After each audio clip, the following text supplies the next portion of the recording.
ভাই রে ভাই, ফুটবল দুনিয়ায় আজব সব ঘটনা ঘটে যাচ্ছে।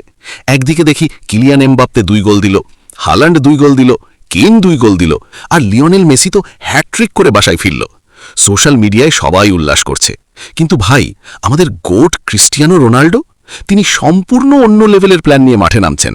ম্যাচ শেষে দেখি নামের পাশে গোল 0, অ্যাসিস্টও 0, কিন্তু হাইড্রেশন ব্রেক 2টা।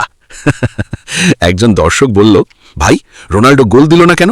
আরেকজন উত্তর দিল, তুমি ফুটবল বুঝো না, এটা 500 আইকিউ স্ট্র্যাটেজি।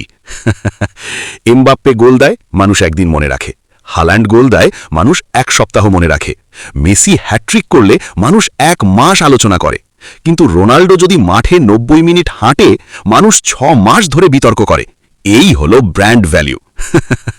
ম্যাচ চলতেছে, কমেন্টেটর বলতেছে, রোনাল্ডো এখন বলের দিকে তাকিয়ে আছেন। দর্শক উত্তেজিত, এইবার কিছু হবে। কিছুক্ষণ পরে রোনাল্ডো এখনও বলের দিকে তাকিয়ে আছেন। এদিকে ফ্যানরা পোস্ট দিচ্ছে, আজ না হোক কাল হবে, কাল না হোক পরশু হবে, পরশু না হোক আগামী বিশ্বকাপে হবে। একজন সাংবাদিক প্রশ্ন করল, আপনার পারফরম্যান্স নিয়ে কি বলবেন?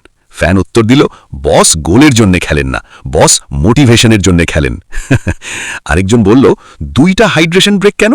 উত্তর, গোল সবই দিতে পারে, কিন্তু স্টাইলে পানি খাওয়া এটা লিজেন্ডদের কাজ।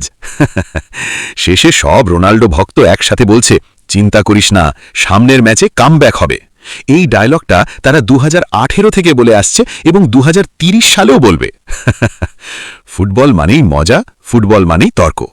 আজ গোল না হোক, কাল গোল হবে।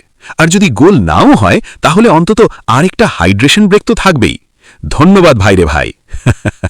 ভিডিওটি সম্পূর্ণ হাস্যরসাত্মক ও ব্যঙ্গাত্মক কন্টেন্ট, কোনো খেলোয়াড় বা সমর্থককে অপমান করার উদ্দেশ্য নয়।